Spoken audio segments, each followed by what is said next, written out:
Zero. African countries will pay zero tariffs when they export to China. The policy takes effect on May 1st and covers African states with diplomatic relations to China. Some analysts say it's a chance for Africa to really plug into China's economy. But what does it mean? Well, Chinese firms won't have to pay tariffs when they import goods from Africa. So it'll be cheaper to bring those goods to China. That should boost demand, which means more business for African firms. Now, most of Africa's exports to China are natural resources, metals, minerals, and crops. Broadly speaking, those exports have helped the continent. Last year, African countries sold goods worth $123 billion to China. But economies do really well when they produce high-value finished products, like household appliances, cars, and laptops. African states don't export a lot of that, and that won't change overnight. But the zero tariff policy may pay off in another way.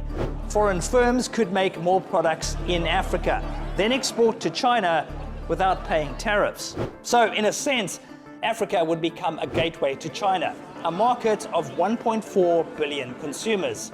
We saw something similar with the United States, at least until the Trump tariffs arrived. Just over 25 years ago, the US introduced AGOA, the African Growth and Opportunity Act.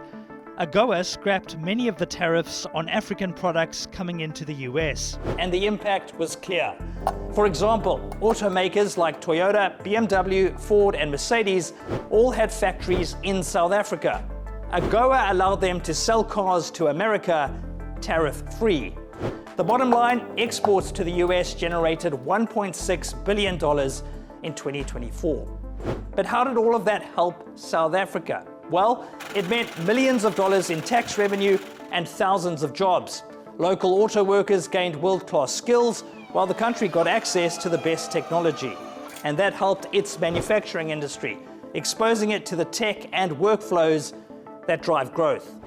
In theory, China's policy could have a similar impact on African countries. Again, it will take time, and it won't solve every problem, but it may be a move in the right direction.